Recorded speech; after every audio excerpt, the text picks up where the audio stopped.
What's going on, everybody? Welcome to the Chilling with Millennials podcast. I am your host, Ian. And it's Dustin. Yes, it is. And I hope you guys are having a good Christmas or New Year or whenever it is right now.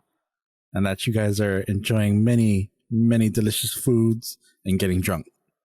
That's awesome. Yeah, great. It always feels great. The holiday season from December, 20 through January, 3rd. That's a great time to spend with family.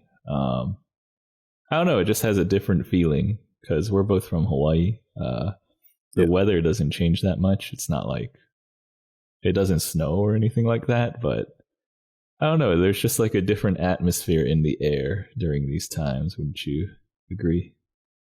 Yep. You go from tank tops to regular shirts. Yeah, so I'm really happy to be spending this festive time with all of you. Yeah. And we're color coordinated, white and red. Oh, damn. I didn't Like even realize Santa. that. Yeah. Yep. My festive Deadpool shirt. Yeah. Cool. Yeah. My festive EJI shirt. Oh, damn. Exclusive That's merch right here. Plugging it's EJI. so exclusive. So yeah, if you don't know what that is, I feel sorry for Google you. it. Topic avoided. Yeah. Yep. Speaking of things that happened and probably shouldn't have happened, did you hear about Ridley Scott? You know what? Genuinely, I have not. Oh, well, do you know who Ridley Scott is, though? Is that the director of Alien? Yeah. Okay. Yeah, that's the dude. Okay. Yeah. He's actually done a lot of films. Like, was it? Yeah, Alien, Prometheus, Blade Runner, Alien. No, not Aliens. Aliens was the other dude. Okay. Which is why it was so Alien much better, 2. But, yeah, Aliens 2. Yeah, or Aliens. Yeah. Yeah. That was probably more of my favorite one. But, so, what else did they do? The Martian, Gladiator. Oh, really? There's a Gladiator 2? Oh my God. I didn't know that. What the heck? Is it starring, what's his face? Russell Crowe? Kurt Russell? No, Russell Crowe, yeah. Yeah, except he's not singing, thank God. Oh. Kingdom of Heaven. Oh, that's Orlando Bloom. He took off his elf ears for that. Thelma and Louise. Oh, Black Hawk Down. Okay, American so Gangster. he's directed multiple, like, classic award-winning films. Yep. Yeah. Multiple 2000s, 90s films or True. 80s, 90s films. Do they still so- make films that good these days? I think he tried. That's so. With the Duelist, he tried. Because I or feel at like least he thought all he tried. the films that get like nominated for Oscars and like win the Oscars these days never like have commercial success. Where maybe back in those days, 2000s, maybe 90s, like they did have some commercial success too. I don't know if that's just my imagination. Maybe. Because what won Oscars? Eminem was. Oh, that's weird. But yeah, I don't know because Parasite was Oscars, right? Think so. Award winners. We are Googling this because we prepared so well. I am Googling it right now. Okay, so it was Nomadland last year, so I've never heard of that, sorry.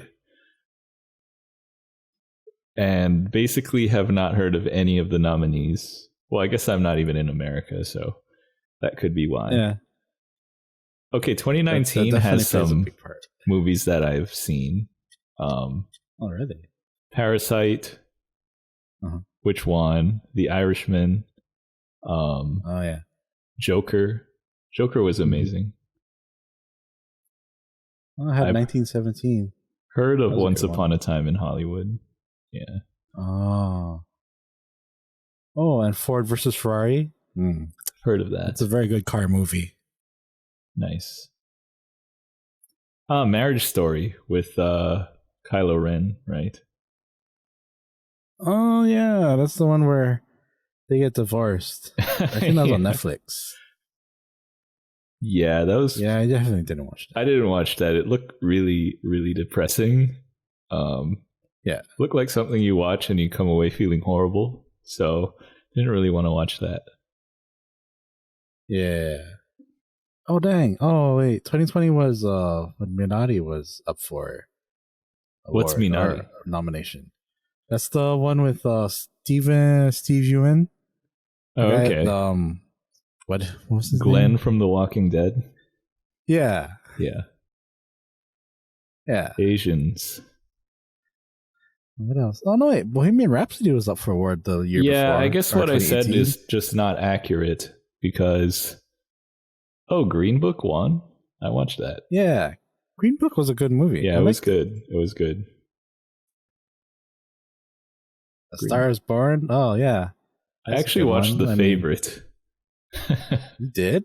Yeah. Was it good? Yeah, I guess technically it was good, but I wouldn't recommend it. Yeah, it's one of those movies where you're like, yeah, that was technically good for sure. Yeah. But enjoyable? I don't know.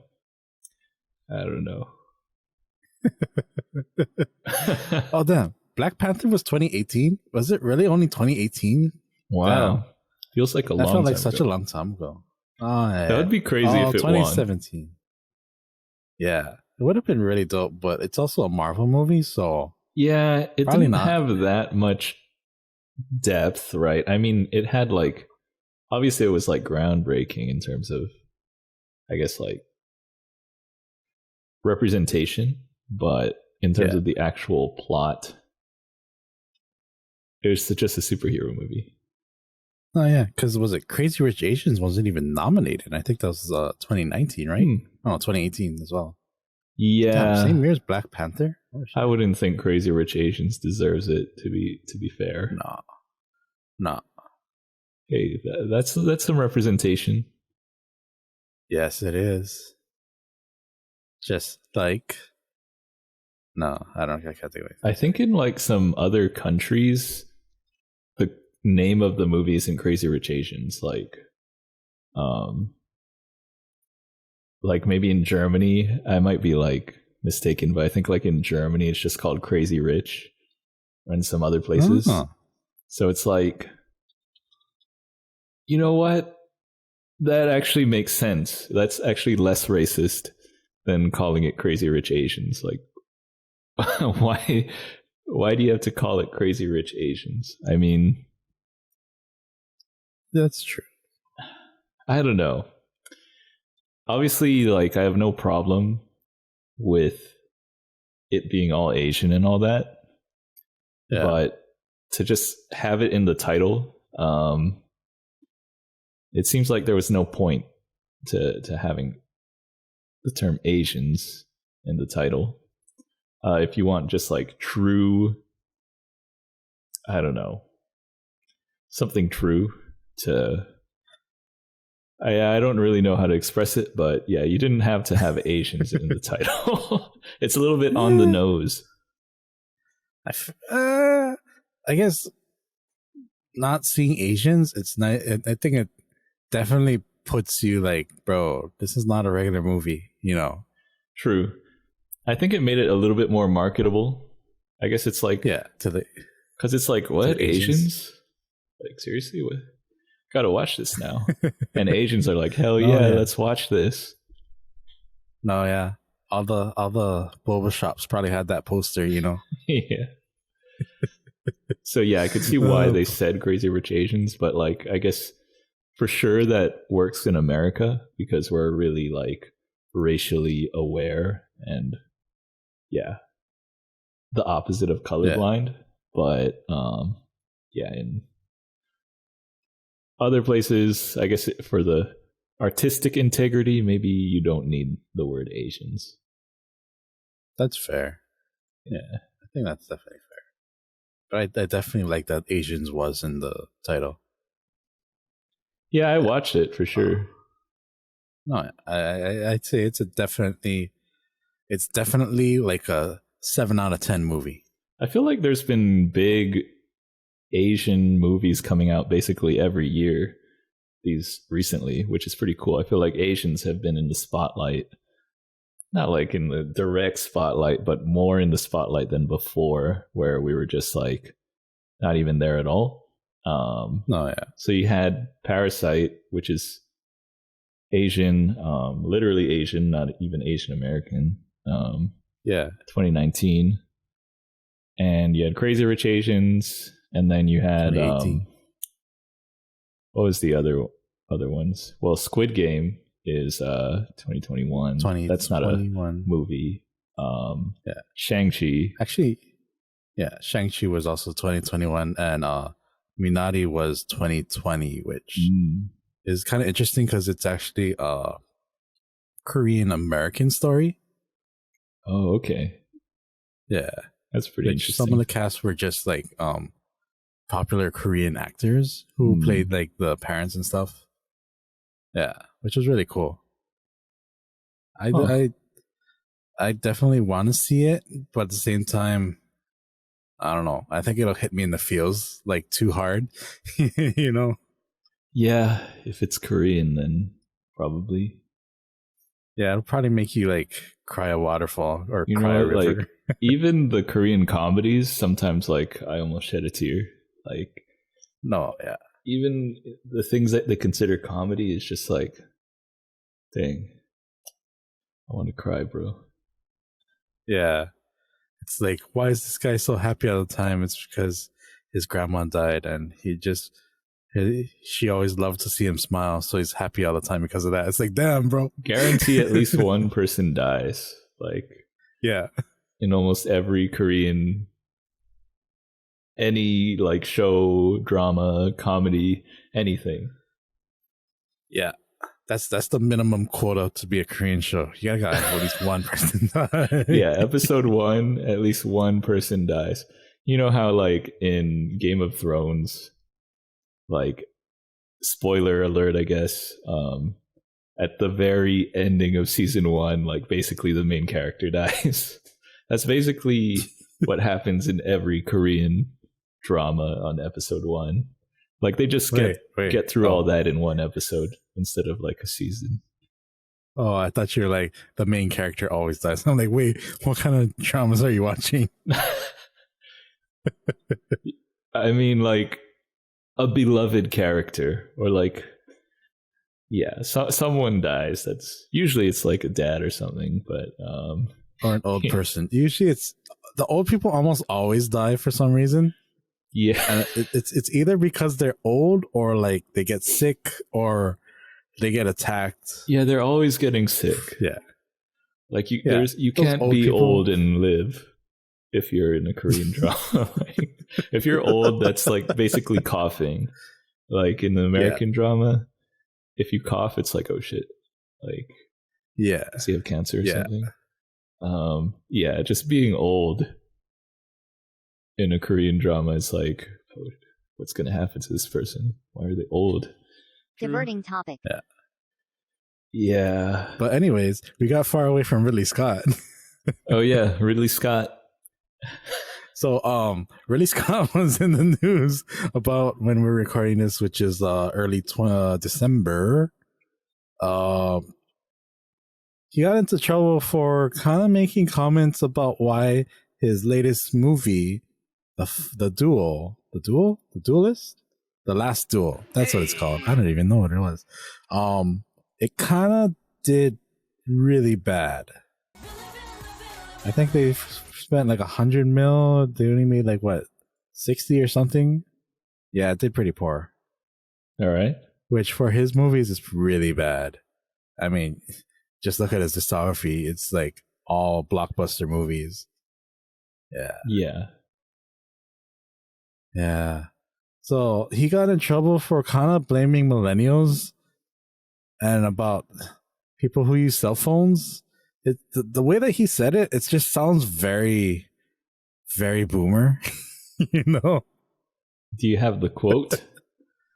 Okay, wait.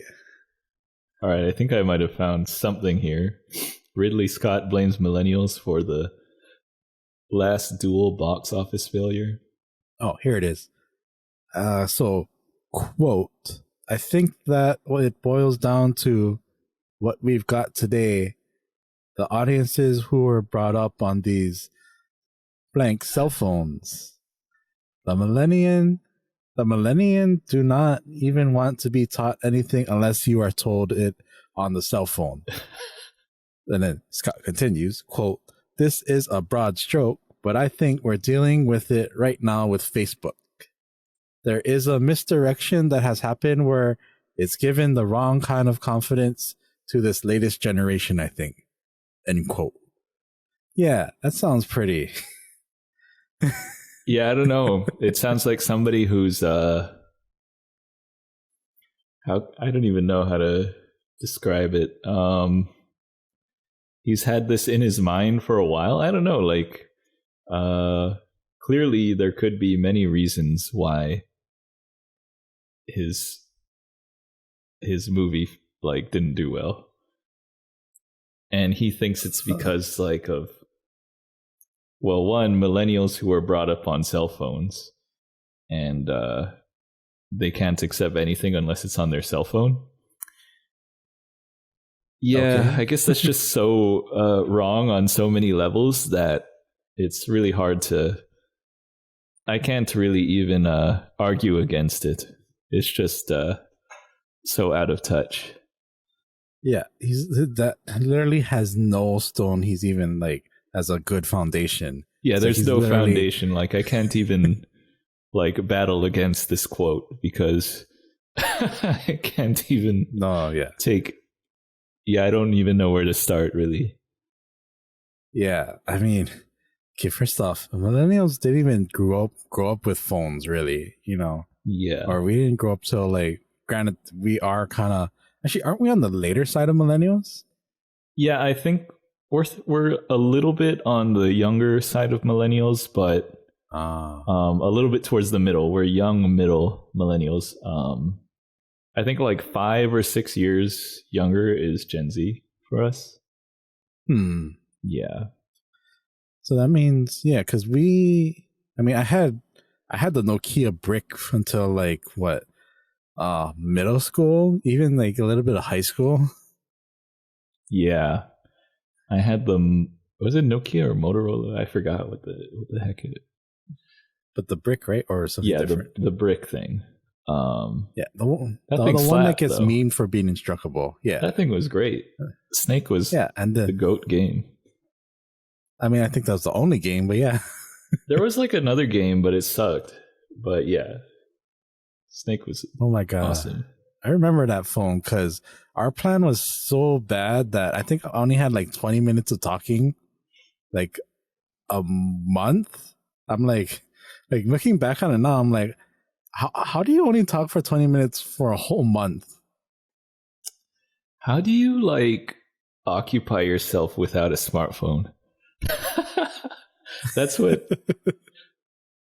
all Gen Zers must be thinking. Like, well, this kind of goes back to Ridley Scott's quote, I guess. Like, yeah, obviously, there was a time where we millennials did not have smartphones. Actually, it was like our entire childhood. Smartphones literally came out when I was, I think, 17 or 18. Like the literal first iPhone came out. Yeah, because I think I didn't get my first like Apple product, which was the iPod Touch, until actually literally at when after I graduated, which I wanted at a project grad thing. Nice. That was literally my first time having like a touch screen like Apple product. I think I had an iPod Touch in high school, like I don't know, maybe junior year, maybe when I was like 16 or something. But the funny thing is, like, the iPhone is literally just the iPod Touch with a phone inside. Like, and data. Yeah. Yeah, it was literally the same thing. But it was so slightly different that it had data and a phone, because you don't need to like connect to Wi-Fi and you can access the internet anywhere. That one slight difference changed the entire game. Oh boy, yeah. No, yeah. It finally fused what everyone was carrying into just one thing. Just so much more convenient. Like, yes, you had the iPod Touch, but you could only go on the internet when you're in Wi-Fi. But changing that to just anywhere, like on the train, on the bus, like in your car, that just changed the game. Like, yeah. And then because you had that capability, people started making apps, way more apps. And then you had all kinds of like innovation. And now, like, nobody can live without a smartphone, at least in like the first world.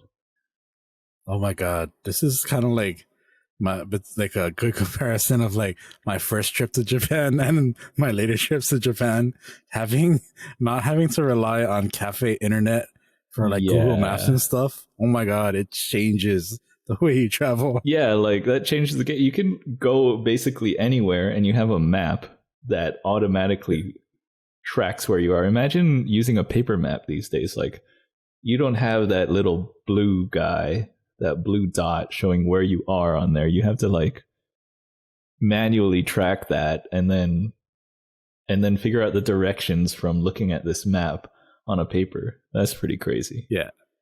No, I mean, I remember growing up as a kid, literally when we would go to like Arizona or like on like different trips, my parents had to go to maps.com and literally print out maps. Yeah, or remember like, that stuff? That was even before TomTom. That was before TomTom.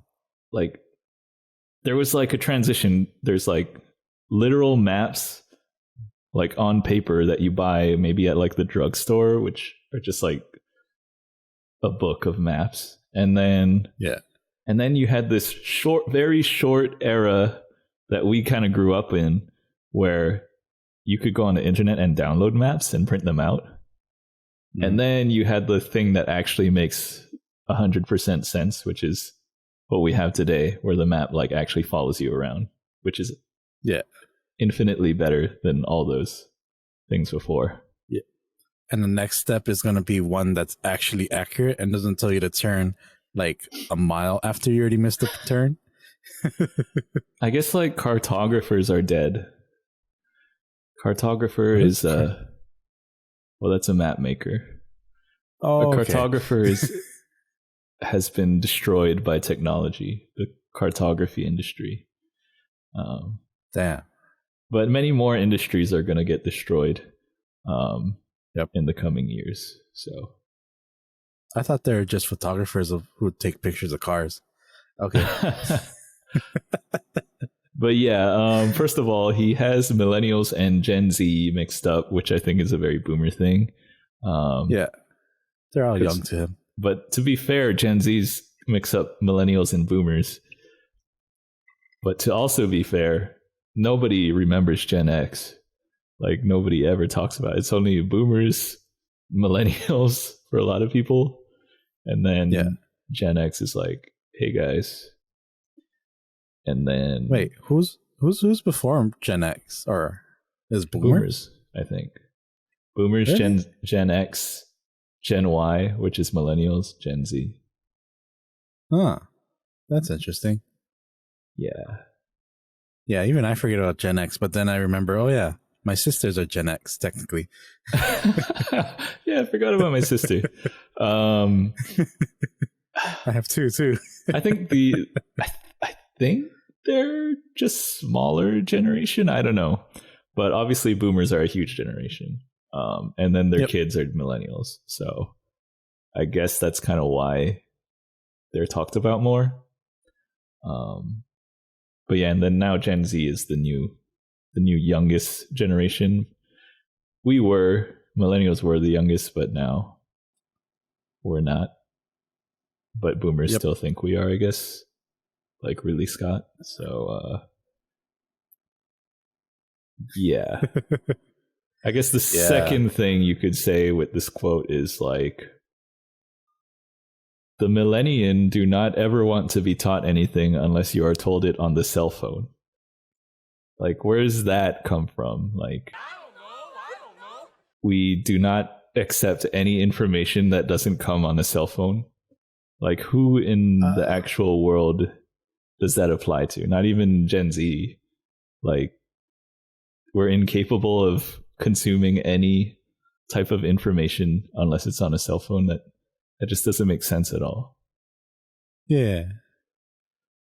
I mean, if that was true, then musicals would be dying, concerts would be dying. Or every single form of entertainment not on a cell phone would be dying. I mean, books would be dying. Yeah, which I guess they are. He has a little bit of merit in that digital content is definitely becoming the new thing. True. And I think boomers who don't realize that or didn't expect it are being surprised by it, which honestly anybody who's been paying attention wouldn't be surprised by this. Literally there were early signs like in the early 2000s even. And it's not really about like, because it's on a cell phone we like it. It's literally the convenience. Like, obviously I'd rather watch a movie on a big screen than a cell phone. Like, if it was for free and I had to choose, okay, do you want to watch it on a cell phone or do you want to watch it in a theater? Obviously I'd pick the theater. It's not like there's anything special about the cell phone or the smartphone besides pure convenience. And that's really the digital revolution, is just pure convenience, pure accessibility, and the ability for like all types of people to create content, not just like people with money and like big companies, things like that. It's really more about accessibility. Like, there's nobody thinks, I'd rather watch this movie on a cell phone than in a movie theater, or I'd rather read this book on my cell phone than like a physical book.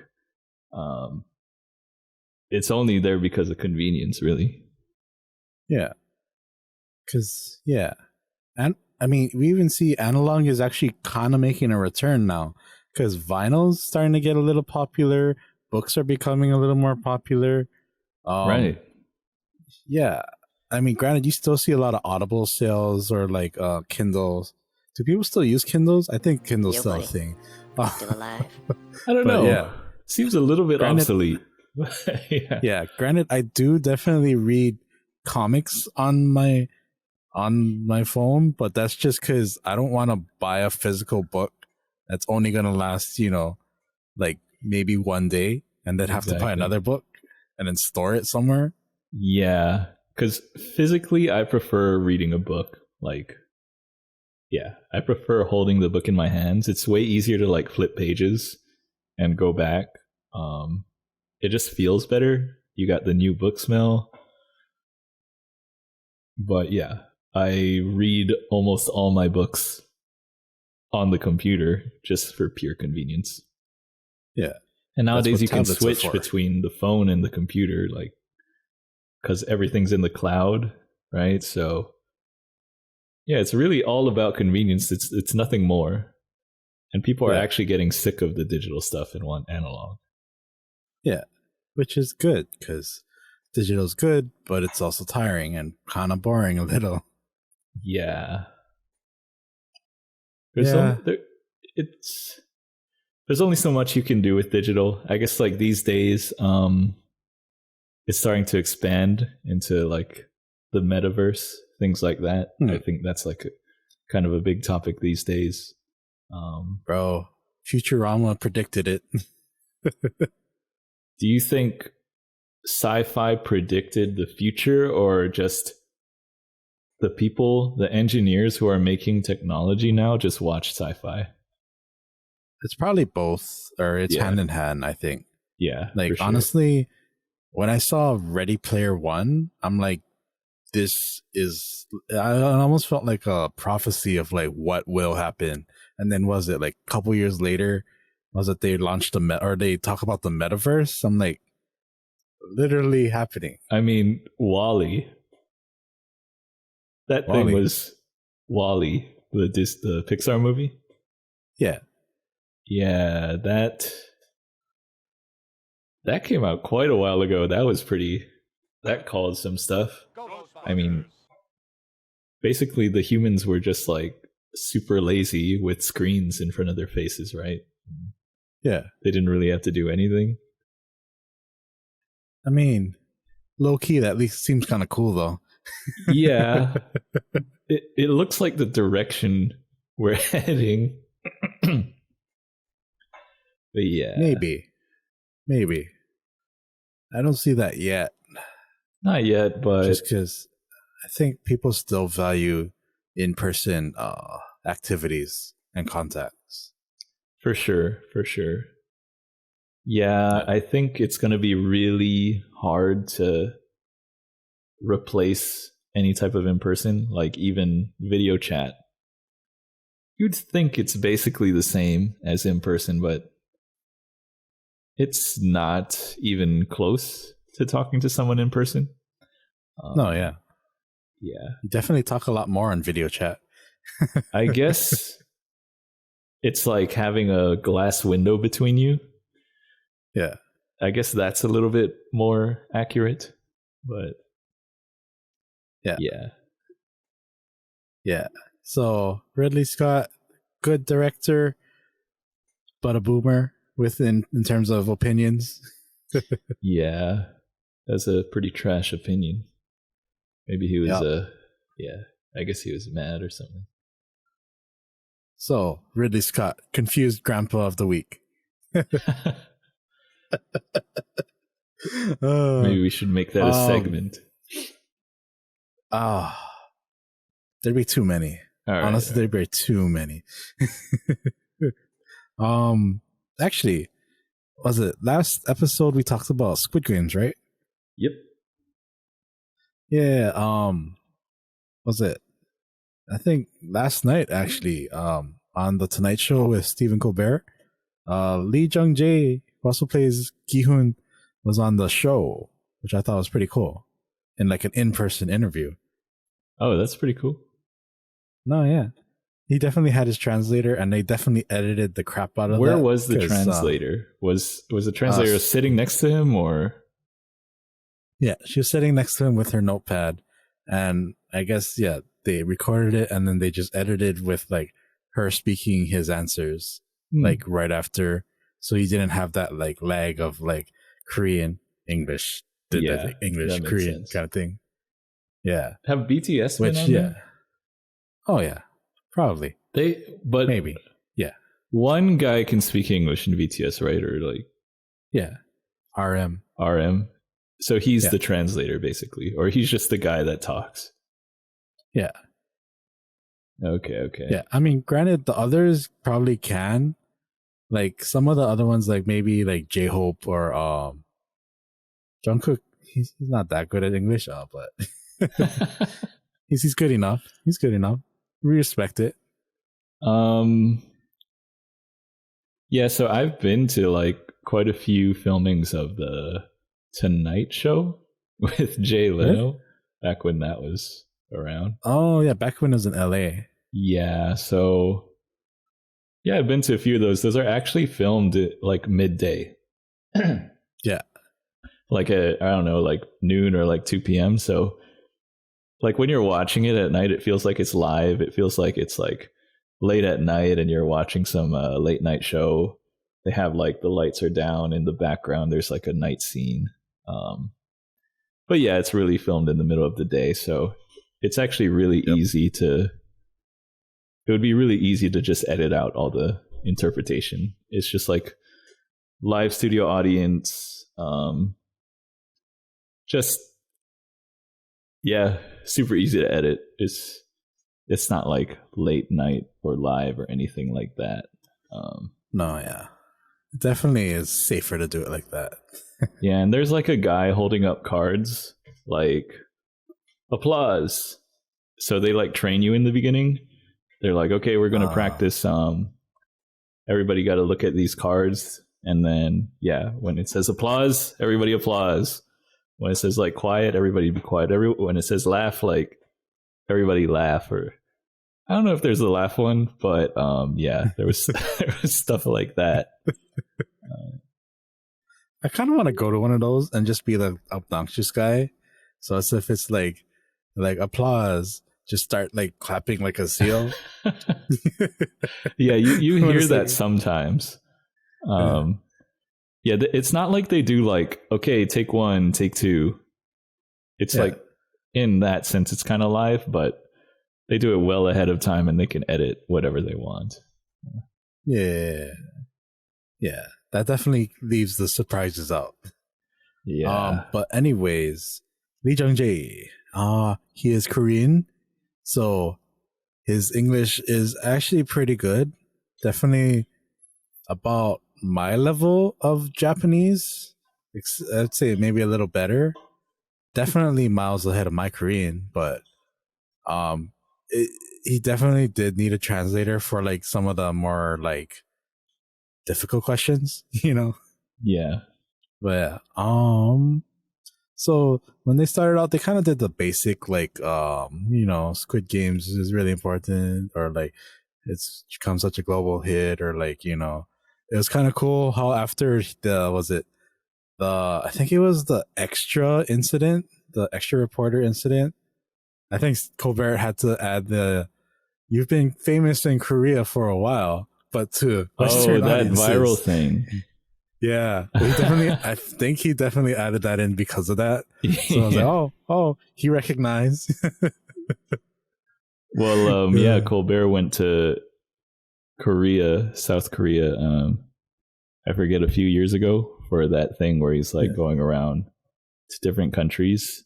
So I think he's like pretty known in South Korea because of that. So that could be why, like, he actually went to that interview instead of like in Jimmy Fallon, they were just like on a video call. Yeah, because I think that was like a month ago. Yeah. Which granted, I think he was doing interviews a month ago. Yeah, I don't know. Yeah, but it was definitely cool that they were in person with each other. And it was more interview setting, because the Fallon one was just more of like games. Yeah. Which I was like, that's cool, but literally there are like 20 different videos on YouTube up with the pretty much the exact same thing, I feel like that's a little played out.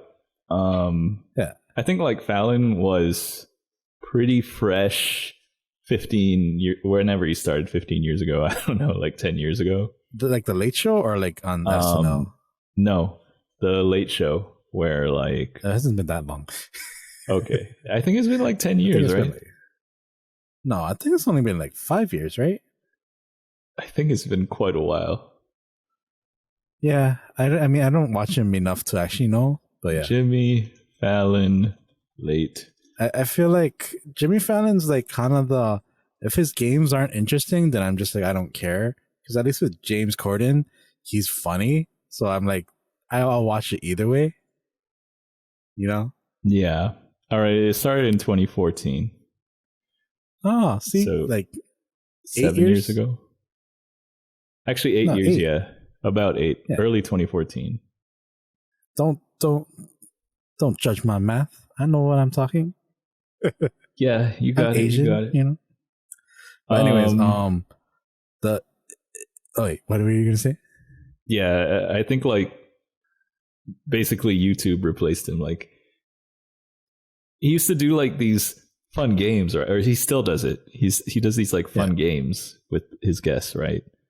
But now YouTube exists, so I feel like these talk shows need to step up their game in terms of creativity, because like they do these games and it's kind of played out by now. Like, we've seen this stuff before. Some of them. Yeah, I do like James Corden because he was the inventor of carpool karaoke, as well as some other segments. That's a fresh idea. That's a really good one. I feel like it still holds up even like now. True. Yeah. What was I talking about? Oh yeah, Lee Jung Jae. So one of the things, like, they did the basic, like, talk show stuff where, like, okay, I'm saying the same stuff again. So and then they did the whole doggone challenge thing, Oh, really? pretty basic, like, Squid Game interview stuff. And then after that, I think it was like during the interview, they kind of talked about the violence in Squid Games, which is kind of interesting. And I don't think I've really heard any interviews about that. That's interesting. That's actually one thing that I'm just always like having a hard time wrapping my head around is like, how have all these kids watched Squid Games? Like, it's so violent. It's a hard R. Rating. Hard R, Rating. Yeah. Hard rating R. Rating R. I'm talking about the ratings. Okay. Yes. But so his answer was kind of interesting. So I'm just going to paraphrase, but he doesn't really find the violence upsetting, and it's kind of like a representation of like the people who face like indignities because of their debts or like choices in life. That the violence is kind of the process of them trying to regain that dignity that the world kind of took away from them. And that he finds it interesting that a lot of people relate to Squid Games, and it's probably because a lot of people have experienced like economic or violent, upbringings or situations, which is why some people relate to it more than others.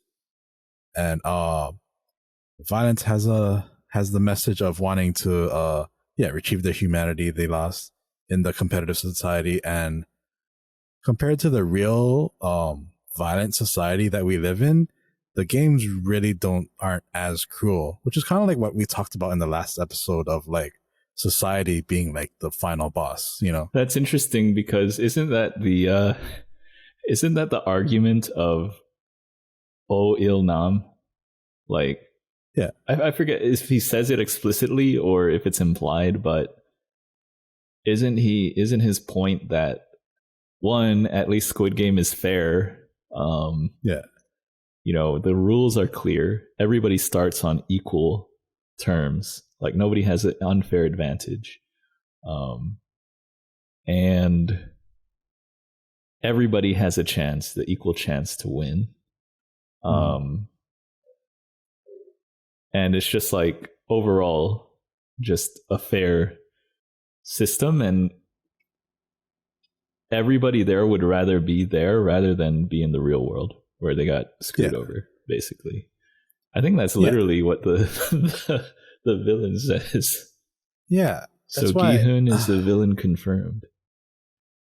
Yep. He's the only one who survives, so he's going to be the evil guy in the next one. The new front man. Yep. Unless it becomes like Train to Busan Part 2, not the continent, or not Peninsula. But yeah, I think that's so interesting that he said that, and that, I don't know, it makes it seem like they actually thought about it deeper. And I don't know, I guess with that kind of mindset, I don't really like all these parodies of like the Squid Games, of like people dressing up as it and like, recreating the games. Like, sometimes it's okay, but I don't know, it's a little bit like unnerving. Like, I'm not 100% for it. I guess the thing is, it's kind of like one of those shows where if you're just going in and watching it at a surface level, you can totally enjoy it. Like, oh, wow, like these guys are just like trying to play death games for money. And that's like the show. But really, obviously, I think like the writer, director intended a much deeper meaning. And then I think like all the actors, from what I've seen, are pretty in on that deeper meaning and like understand what it's about.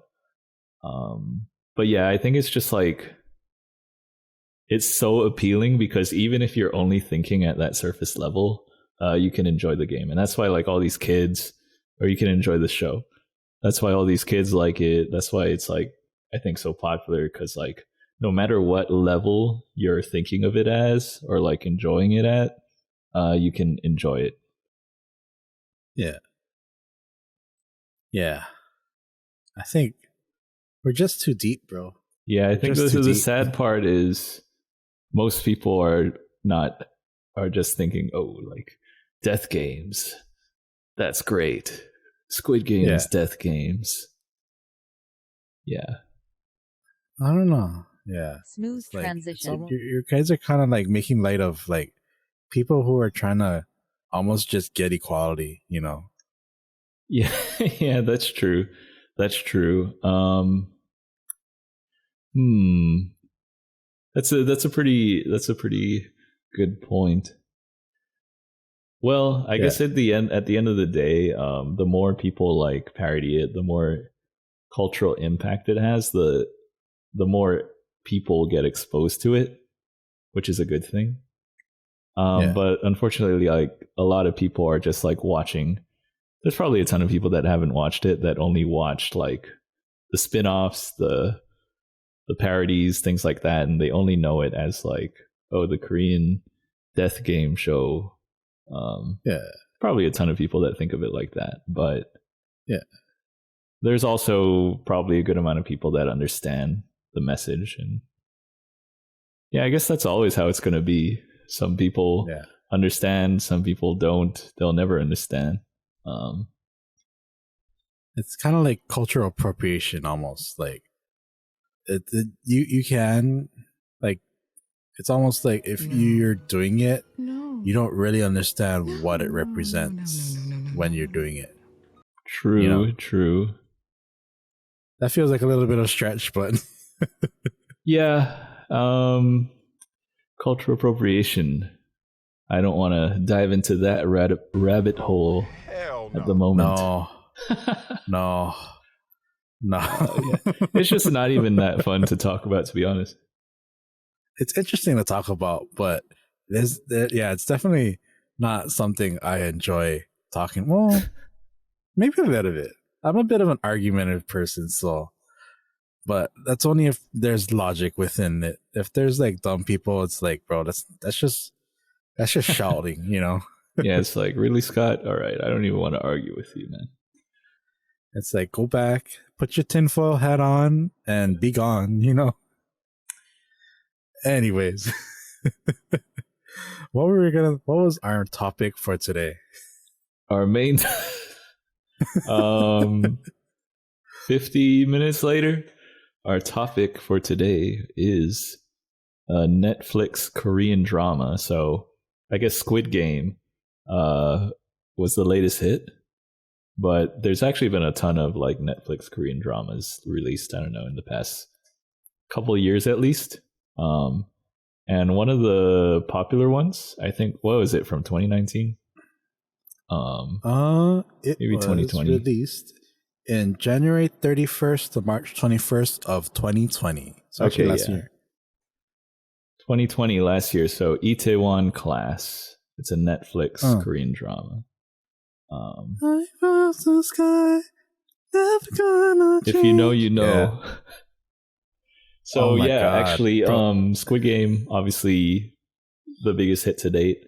It's not really your typical Korean drama, like by any means. Like, it's not at all your typical Korean drama. But Itaewon Class is slightly closer to your typical Korean drama. Obviously, it's different in a lot of key ways. That's kind of why we like it and we want to talk about it. It's a really good show. Highly recommend. It's super accessible if you've never watched any K-dramas before, which is basically me, to be honest. I don't really watch too many, but you gotta change that. Yeah, so it's just like, a really well-made, accessible K-drama that was on Netflix. Yeah, and it still is. I believe it's a Netflix original. Yeah, Netflix original. Although it was actually produced by JTBC, which is one of the, I don't think they're one of the big three, but they're like one of the top 5 broadcasting show or networks in Korea. Oh, okay.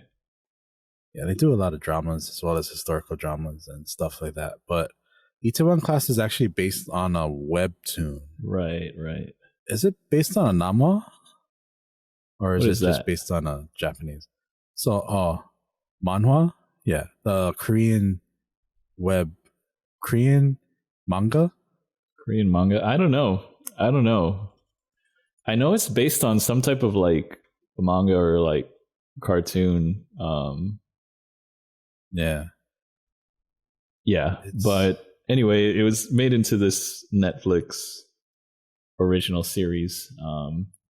So let's kind of summarize the concept of it. So I guess like we can start.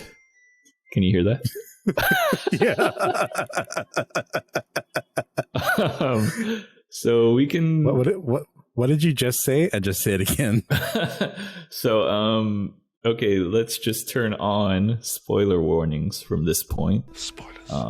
Okay, in case you want to like watch it, which we highly recommend. So unfortunately, I don't know if we're going to get credit for a review if you leave now, but come back after you watched it 16 hours later or whatever. But yeah, so basically the concept is about this guy. His name is Park Sero-lee. And Park Sero-lee? Yeah, Park Sero-lee. That's how they say it in the show. Yeah. If you watch the show, you'll know how to say his name by the end, for sure. But yeah, his name is Park Sero-lee. And so basically he is a headstrong guy, or he's like kind of lives by his own rules, and because of this he gets into some trouble. He saw a guy. Man, it's really hard to explain. Okay, so he saw one of his classmates. Let me try a little bit further. Are you doing the episode or the entire synopsis? I'm trying to do the entire synopsis. Okay, let's just do it really, really quick. So it's basically about this guy. He starts at the bottom. He's basically a high school dropout convict that starts his own bar and is trying to become the number 1 food company in Korea in order to seek revenge against the CEO of the current number 1 food company in Korea for basically the death of his father. 괜찮아. Not bad. Not bad. Pretty good. Yeah, but there's like 100 more layers. But, and he finds love on the way. Yep. Yeah. That's kind of how I felt he about it. He finds love on the way too. Everybody needs love. Yeah. But yeah, it's basically typical Korean. In typical Korean fashion, it's a revenge story. I think that's the core story, is the revenge story. Yeah. So what makes Itaewon Class kind of different compared to like other K-dramas and stuff? Well, first of all, it explores different social issues that normally are not really explored in different Korean dramas. So Korea is, I guess you could say, it's still pretty conservative by Western standards. But changing.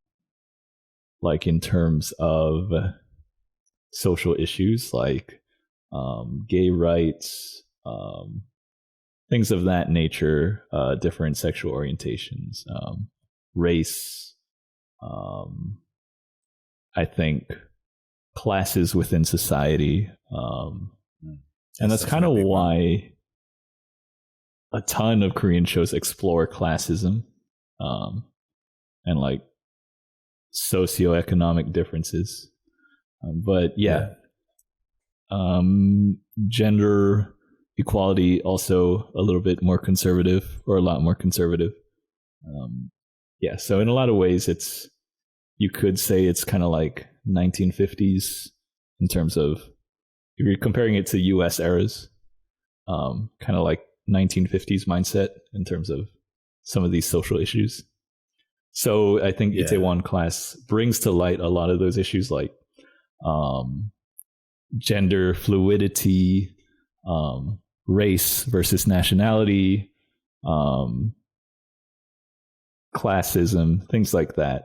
And it kind of takes a little bit of more liberal light to those, and but it's really lighthearted. It's not like going in on any of these. It's kind of just like, it's a really lighthearted show with a very nice, meaty, satisfying revenge story. But it kind of like explores these issues. Also a pretty good soundtrack. Yeah. To a banger soundtrack. That's probably one of the highlights of the show. No, yeah. Like it's only like 5 songs that you remember at the end, but those 5 are bangers. Yeah. Yeah. I'd say, social class is a huge thing in like dramas. I'd say the really cool thing that I really like about Itaewon Class is, in a lot of the other dramas, especially like the rom-coms and stuff, usually the guy is the rich dude, and it's never him losing his wealth. It's about usually the poor girl marrying the rich guy or getting with the rich guy. So like the only way that the story met its solution is by meeting a rich person, or by having more money becoming the main solution. You know, it's not about them rising up on their own, you know. Which okay. I like Itaewon Class because you have the main character who burping sound.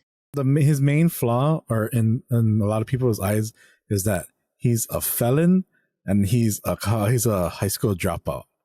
Like, just saying that about him, it's like people already are like, yo, we're not going to deal with this guy, kind of thing.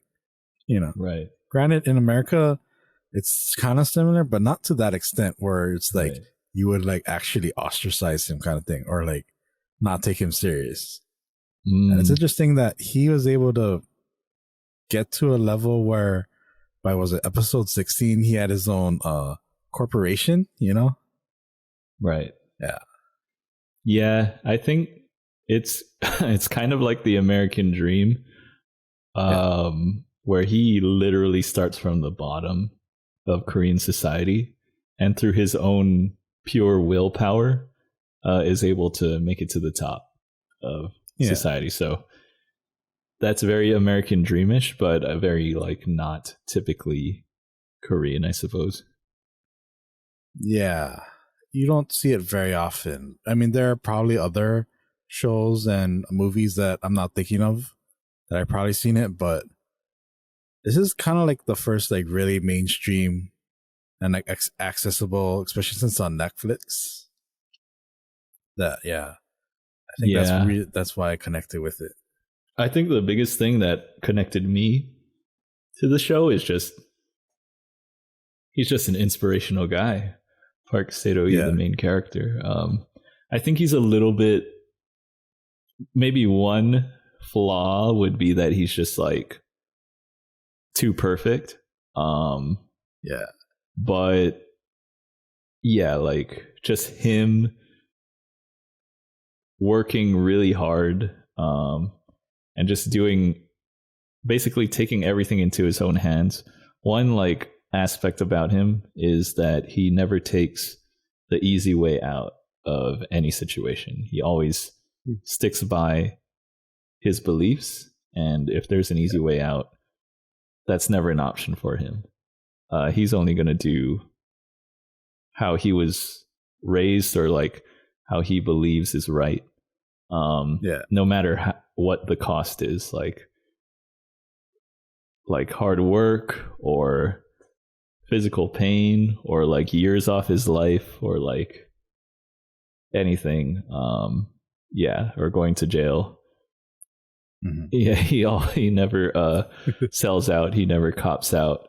He never takes the easy path, and yet through just grinding, he's able to actually reach what he wants to do. Maybe because his will is so strong. So that's really inspiring for me. I think as humans, I think we're all tempted to take the easy way out in a lot of situations. I think a lot of us, there's like a balance between being the idealist and being a practical person. Because sometimes you just sacrifice your ideals for something practical. And I think that's, as humans, a lot of people do that. So his love interest in the show, Oh Sua, I think she kind of represents the more practical approach to life, whereas Seiroi is 100% an idealist and never compromises at all. And that's kind of like what drives his character and what drives the entire story.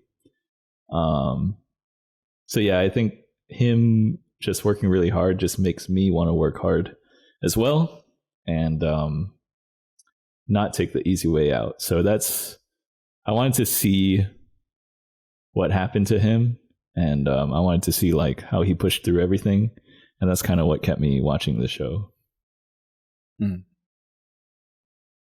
Yeah, same. Yeah, so I guess it's kind of American-ish in that way, so that's why it's kind of easy to get into. If you're American. Yeah. It's, I don't know. He's just the cool guy everyone wants to be, but everyone decides at some point in their life that it's not reasonable to be. Yeah. True. Yeah, honestly, exactly. He's the personification of all those all the cool people you ever met in your life, just all in one person, you know? Yeah. Who's your favorite character in the show? Oh, of course, Seiroi. Yeah, how can it be anyone else? You know, it's he's the one punch man of the basically of the show. He's the one punch man of that show. Everything revolves around him. Yeah. Yeah. I don't. Yeah, that's a good point. See, I didn't really care about all the other characters as much, because I don't know, the way that he approaches things, the way that he makes decisions, of even the way he runs a business. It's I think was the lady mentor, I forget what her name was. Even she says it's it's you're kind of a dreamer, trying not to sacrifice people or trying to get things your way. It's it's not really feasible, you know. It's right. That's literally a kid's dream or a pipe dream kind of approach, but he somehow makes it happen, which I think everyone wishes would happen, but I feel people aren't capable of withstanding all the bad stuff that comes with that. Exactly. He's kind of like a Jesus sort of figure. I mean, I wouldn't put it that way, but yeah. Yeah. Yeah, maybe not to that extent, but you're totally maybe right. A Paul or something, yeah.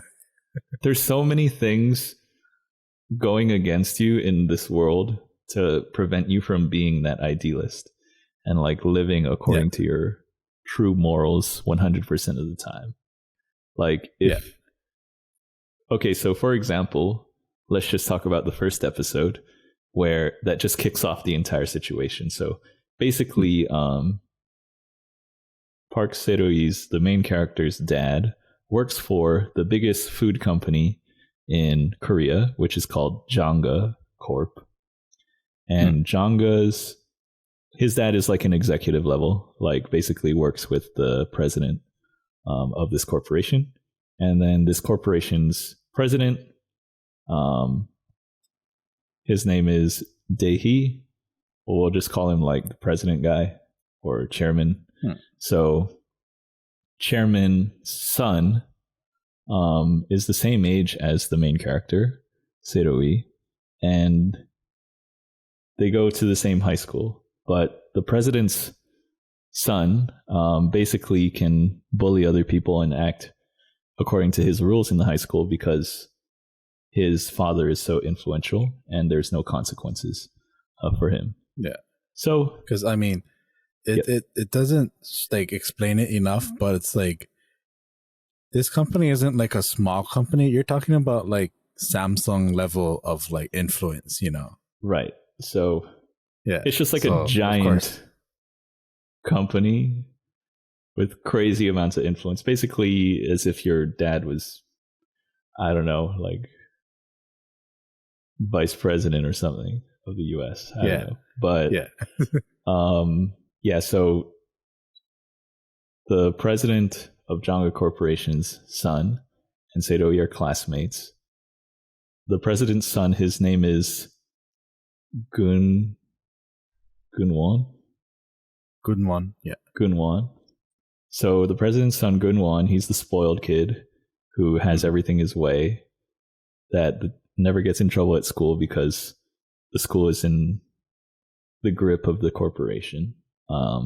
So he's bullying another kid in class, and then the main character, Seiroi, stands up to him and tells him to cut it out. And then eventually it escalates and he punches him in the face. Yeah. Then basically the principal gets involved, and then they're all in the principal's office, including the father of the two boys that got in the fight. So the main character, Seiroi, and his dad, and then the bully, spoiled kid, Gunwon, and his father, who is the president of Jonga. So they're all in the principal's office, and then the principal says, okay, we're going to have to expel you. So this is like a month away from graduation. And he wants to become a police officer, so it's pretty bad that he's getting expelled.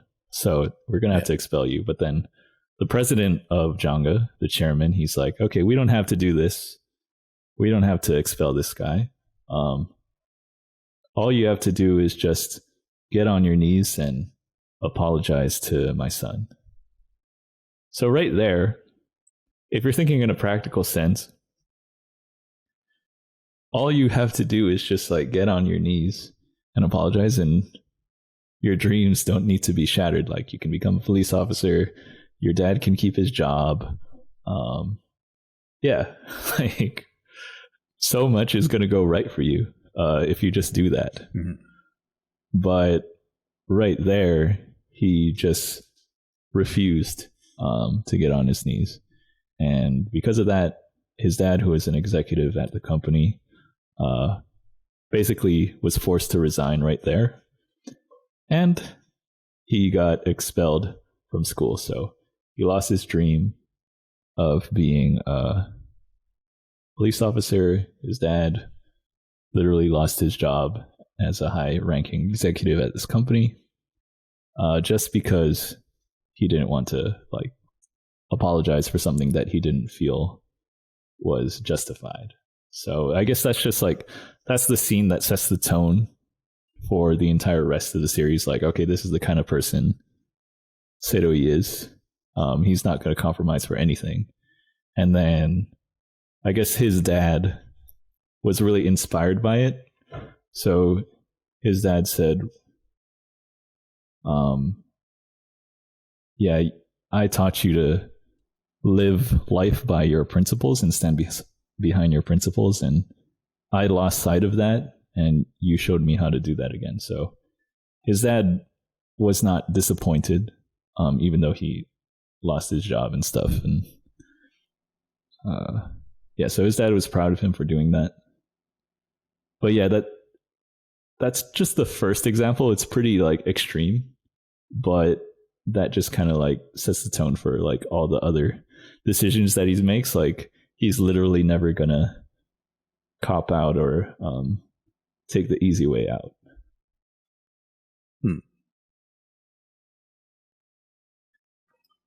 Yeah, so that's basically what happened in the first episode. For those who haven't watched the show, Do it.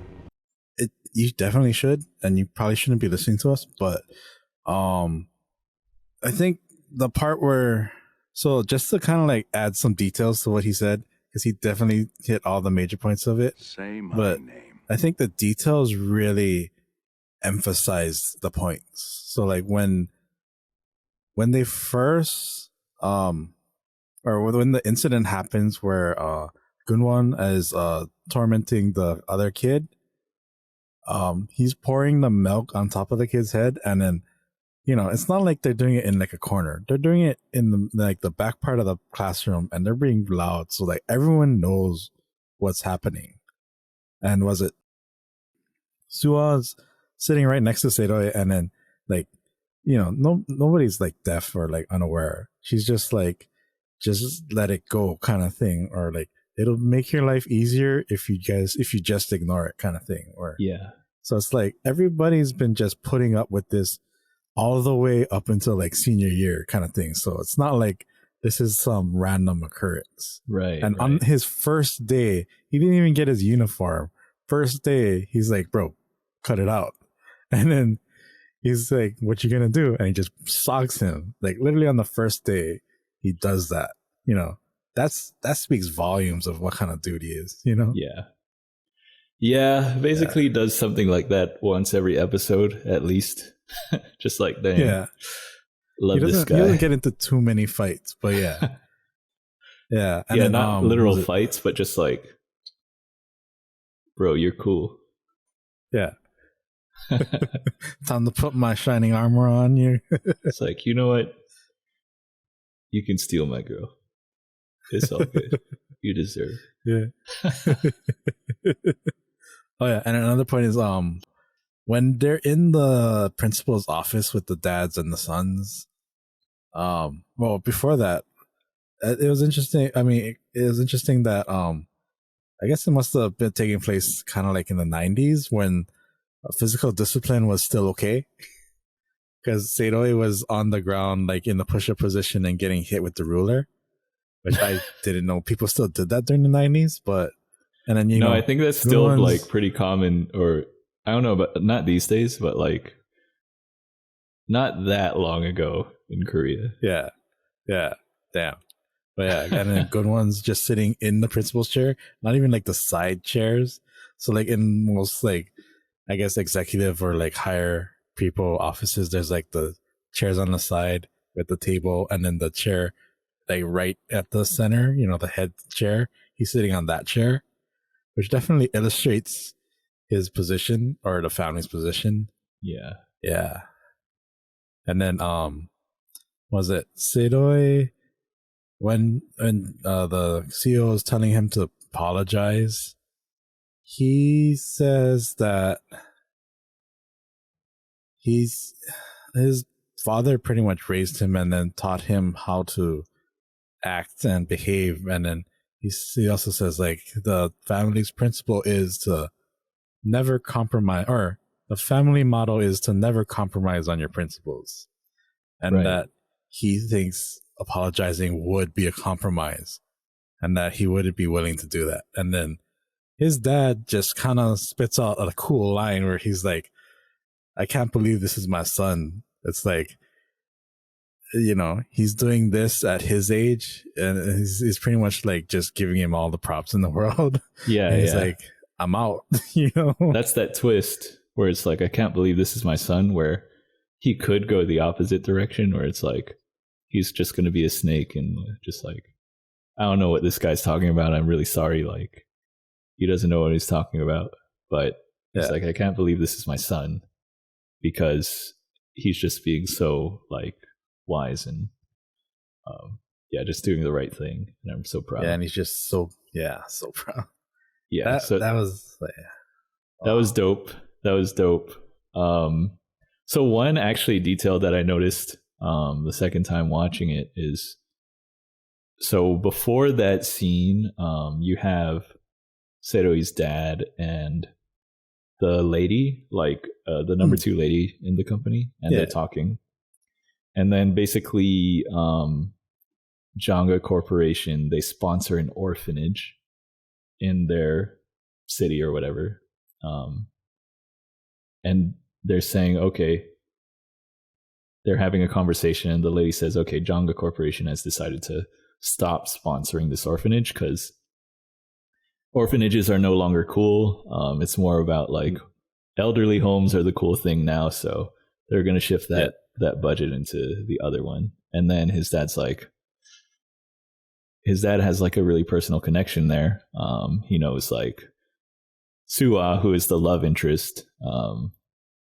She was raised there. His dad's like heavily involved there, and he's like, oh man. And then the lady's like, oh, do you want to like complain? And then he's like, nah, let's not do anything. So I think that was where the dad like showed that he kind of lost sight of sticking to his principles, and he turned into a person that takes it basically takes the easy way out. And he just got shaken and woken up by his son in like the principal scene that we were talking about. Yeah. Damn. There's so many good scenes in just the first episode. There's like a ton of stuff half the main cast is half the main cast isn't even in the show yet. It's pretty rewatchable, to be honest. Like, I think I only watched it. I think this is only my second time rewatching it, but I wouldn't mind rewatching it again. I think, I feel like the first episode foreshadowed so many things. It's pretty crazy. Yeah, I definitely like that they took their time in building up the story, because some dramas it feels like they only take like 10 or 20 minutes to build up the like before kind of thing. Yeah, like, the took guy them dies full in episode. the first 10. Yeah, I think the first episode. The first episode I think is when they end with him dying, right? What? No. Yep. Right? Yeah. The father dies. Oh, spoiler alert, the father dies. Spoiler alert, his dad dies in the first episode. Yeah. And that kind of sets forth the revenge. Yeah. Bro, I love the intro for the show though. The very first scene where what's her face is in the therapy room. Yeah. Bro, like just the dialogue in that room really does set up like what to expect, and then the first episode just expands on it so much more. Yeah, you don't really understand the significance of almost everything in the first episode until you watch it again, like the second time. But yeah, like that first scene, because that character isn't even in the show until like episode 3 or 4. Yeah, I think it was like 4, but I think it was like halfway through 4. Yeah, but Joey Saw is in the therapist room. Yeah, I guess this is taking like place like after she started working for Donbam in the pub. Mm-hmm. And then she's I think she's talking about to her therapist how life is going, and then she's like, so how something about her boss, and then like she says that life is boring, basically. Yeah, or like I wish the world would end or something. Yeah, like what was it? Life feels like a chore.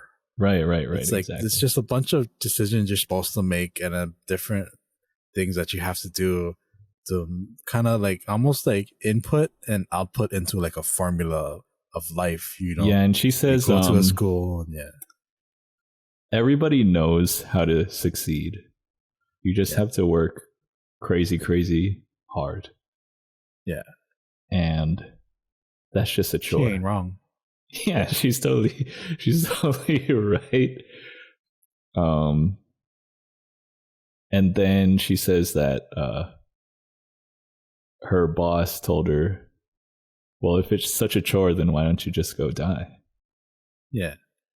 That's such a like bad answer, but boss answer as well. Yeah, well, her boss is the main character. Sato, yeah. So I don't know. That's such a deep like dialogue though. Yeah. Like I think it took rewatching it to like really understand like he's not like saying, "Oh, you should just kill yourself," kind of thing. Exactly. It's like, well, what's the point of you living if you don't want to like do anything about it or do anything? You know, right? It's if it's like that much of a chore, dead. Right? Yeah, he's basically forcing her to confront.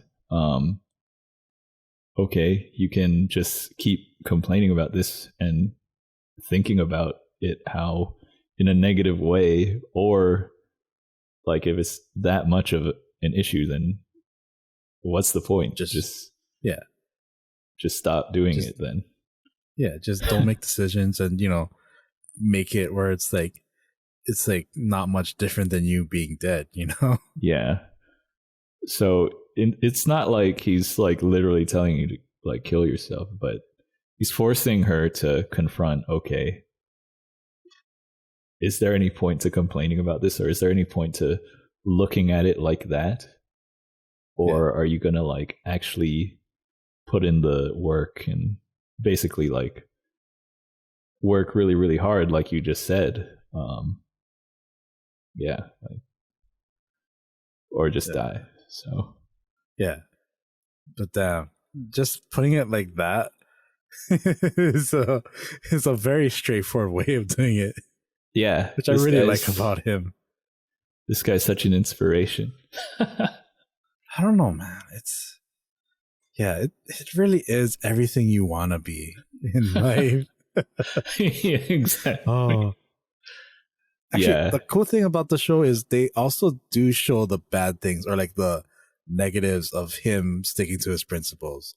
But the really cool thing is he doesn't like, I mean, he does maybe take some time to like be sad about it, but you know, and like maybe the next scene, he's already like, well, we can do this or this or this. He's just like thinking of options to like get over it kind of thing. So he's not like all doom and gloom, like, oh, no, kind of thing. He's like, well, we could do this or this. He's like, it's not over yet, you know? And like you said, whatever her face was is saying, to the main character, Seiroi, that you're just like a dreamer. A lot of these things, a lot of the ideas that you have when you're sticking to your principles, they don't seem possible, right? Or like everybody does it the easy way. So like, why are you making it hard for yourself? Like literally everybody does it this way because it's impossible to do it how you're saying. But he doesn't see it like that. Like he never ever once considers the easy way or the alternative way or compromising anything. And all he can think about is what are the options to do it on his terms, and just like putting in the crazy work to actually make it happen. Oh yeah. Smooth transition. All right, any other things you wanted to talk about for episode 1? Oh yeah. After that Seiroi learns how to drink. Oh yeah, basically I felt like I was learning how to drink at the same time in Korean culture. Oh yeah, it's a very good intro on how to drink in Korea. Was like, you know what? I actually didn't know this. Thank you, Seiroi's dad. You taught me how to drink too. Be like, 아주씨, 감사합니다. No, I didn't really like. I actually didn't know about like the turning your head type of thing when you drink. Oh yeah. I feel like that's probably pretty important. Yeah, I'd say it's probably more important for like elders. Yeah. I'd say for like people who are kind of similar in age, it's a less of a big thing. Right. But if you're definitely like if you're at like a company like drinking event, then probably should do that. Yeah. But it's kind of similar to Japanese where usually you receive with 2 hands. Pouring with 2 hands is not as common though. Although usually you do 2 hands at the bottle. Then again, with soju, you only need 1 hand. So they do the touching the was it touching the arm and pouring like that. Yeah. And when you like cheers, if you're like lower, you should have your cup lower.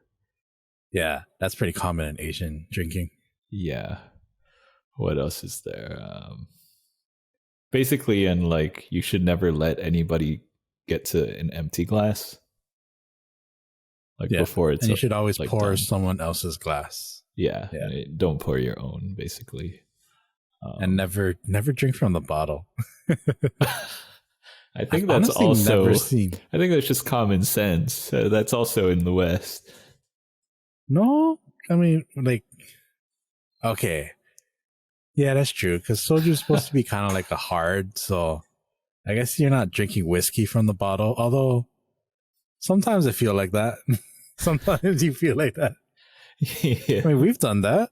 Yeah, but we're not like at any event with any etiquette at all. That's true. That's just we were in between the friends. streets of I'm sure Osaka like just in front of bros a hanging out in Korea also do that. Yeah. Yeah, that was a good lesson. I was like, oh, thanks. Really good lesson for me. Yeah. And then was it? It was sweet. Yeah. How does it taste? Sweet.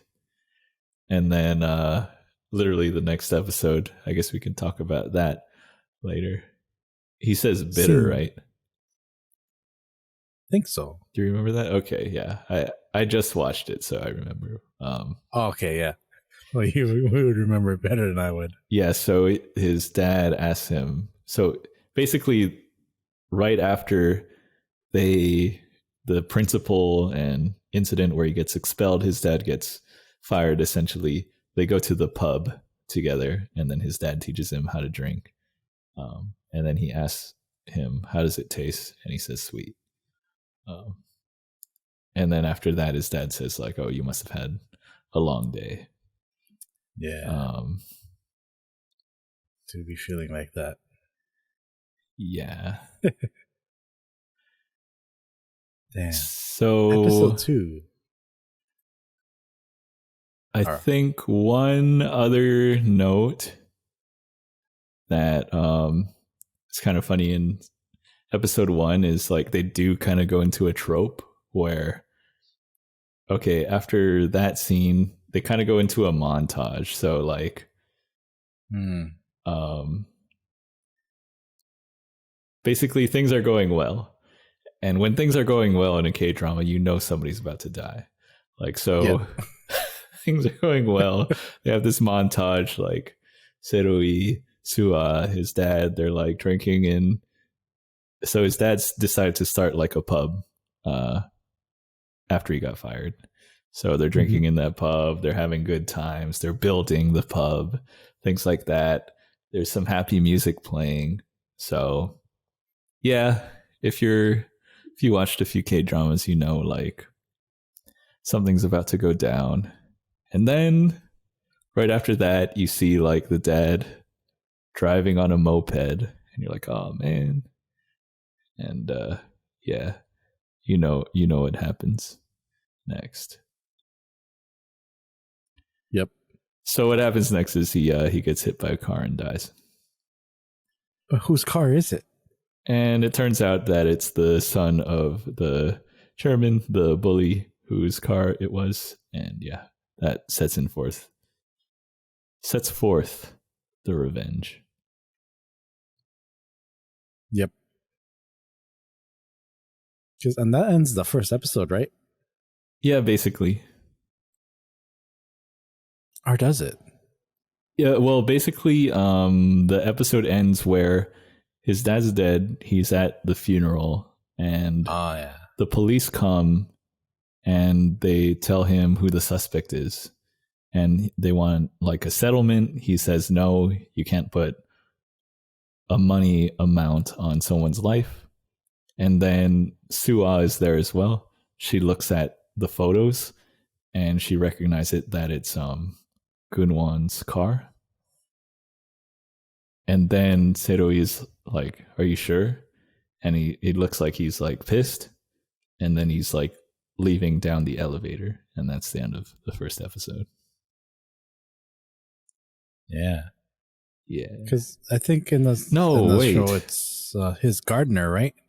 Or like they're saying it's the gardener who drove it. No, that's not the end of the first episode. The end of the first episode is when he's about to kill him. Yeah, when it's raining, right? Yeah. Yeah. So he goes and he finds him at the hospital. And he basically beats him almost to death. And then he picks up a stone and he's about to kill him. And that's the end of the first episode. A stone. Yeah. Kind of like big, Parasite. Right? Is that a thing in Korean culture, like killing people with stones? People kill people with stones on a regular? Seems like it.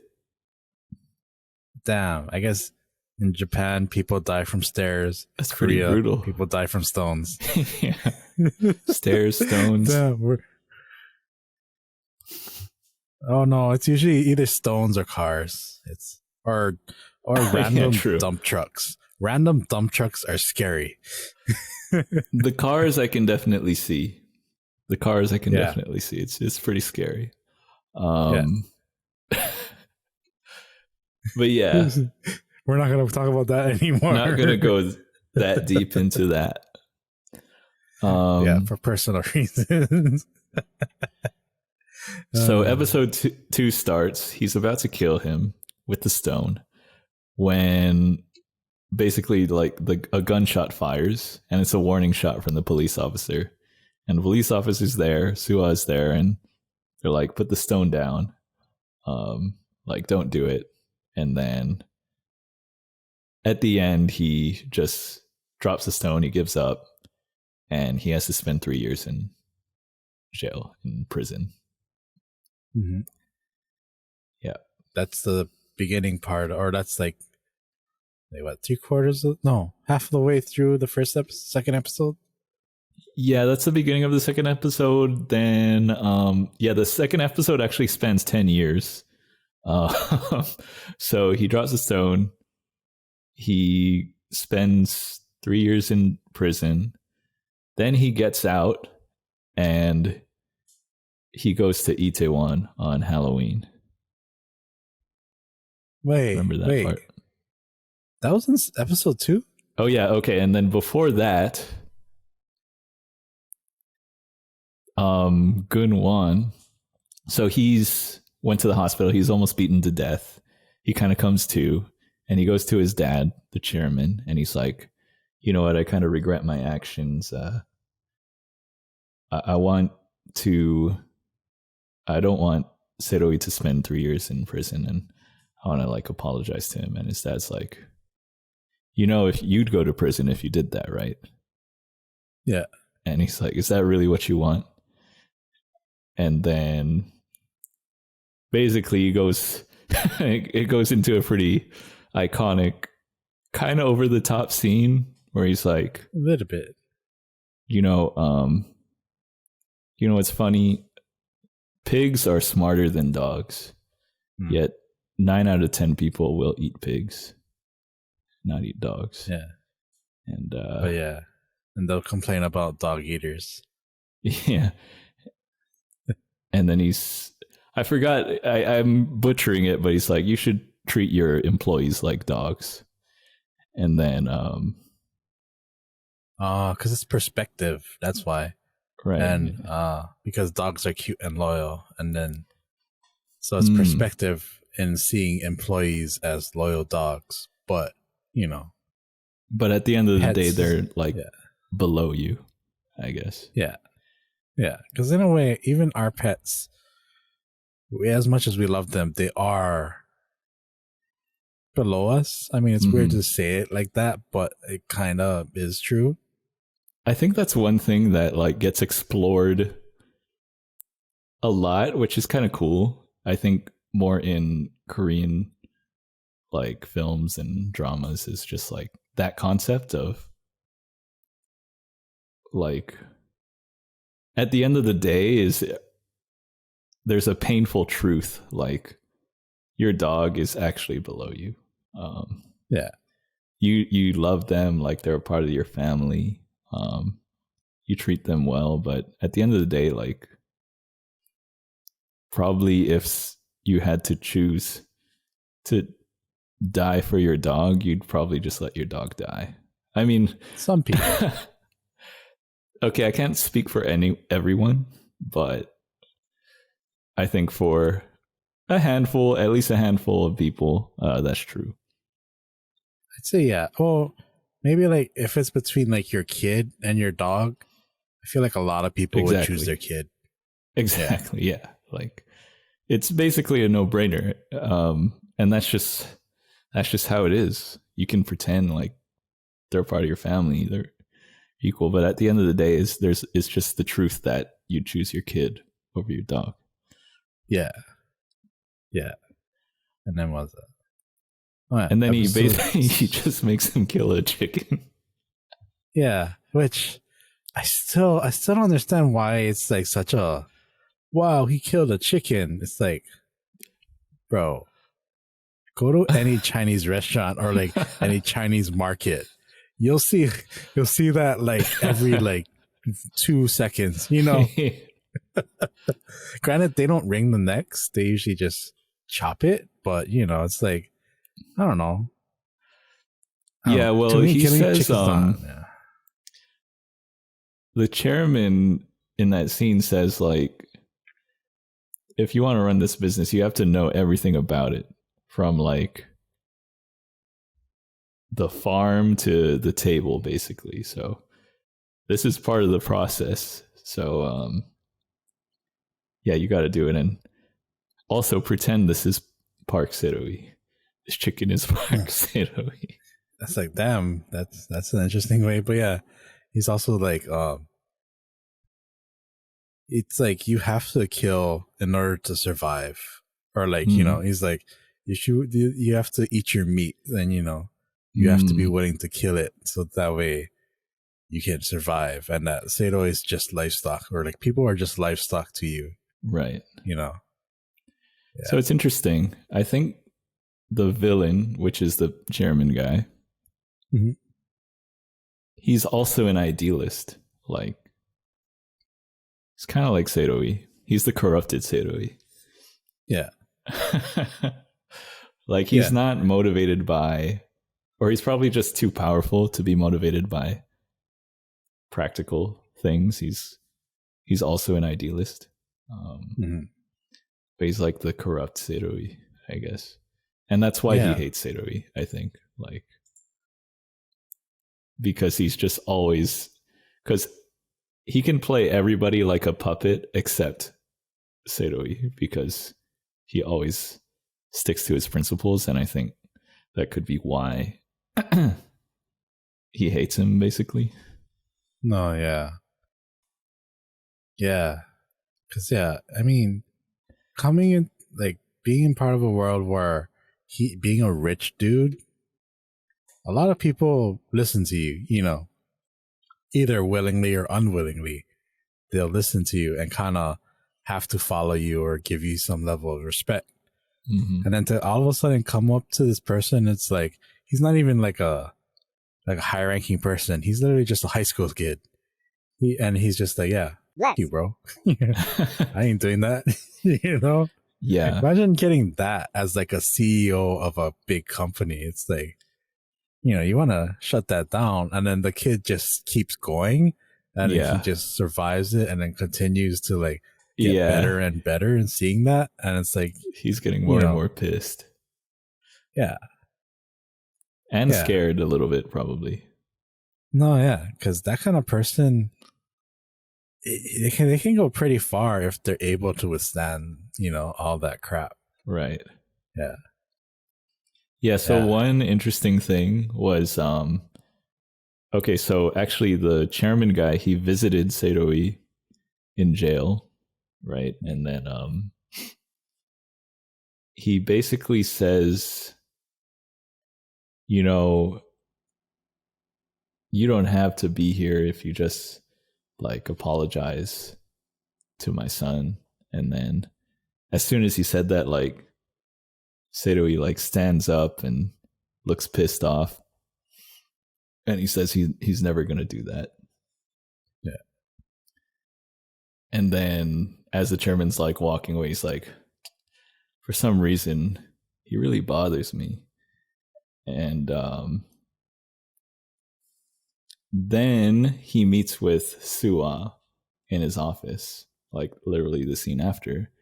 And he's like, we're going to pay for your expenses, like your food and your board for university. And then she says, oh, do you want me to testify against Seiroi? And then the chairman guy like laughs and he's like, wow,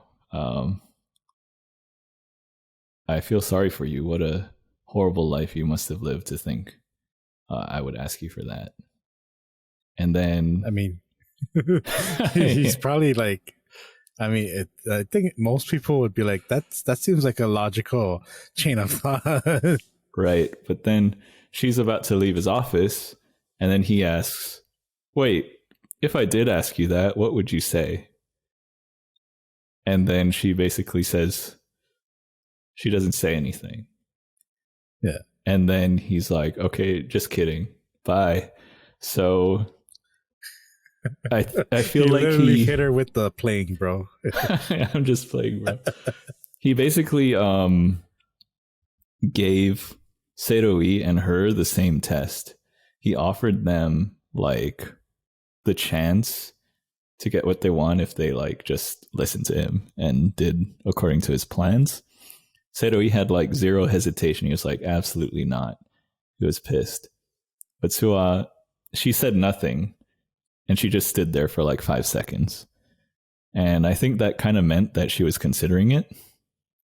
Or maybe she would have said no in the end, but it wasn't the same as Seiroi just like saying no like 0 seconds later. So I think that was the moment that the chairman realized that he could manipulate her. And then he basically has her in his pocket for the entire series. Oh, yeah. Spoiler. But yeah, like, I think that was kind of like, he basically gave the same test to both of them. And then Seiroi like refused to cooperate and basically ends up being his nemesis. And then Sua was able to be manipulated.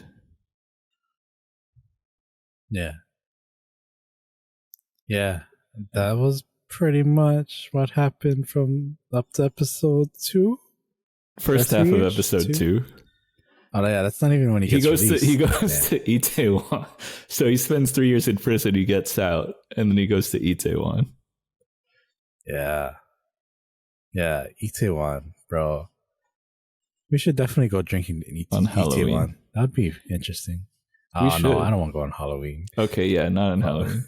He goes on Halloween. Like, oh yeah, I don't know why people like that. I feel like it feels kind of. I think I would feel gross going on Halloween. No, it's probably not fun. Like they made it seem so fun in the show. Yeah.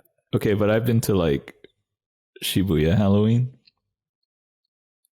And it's really just a shit show.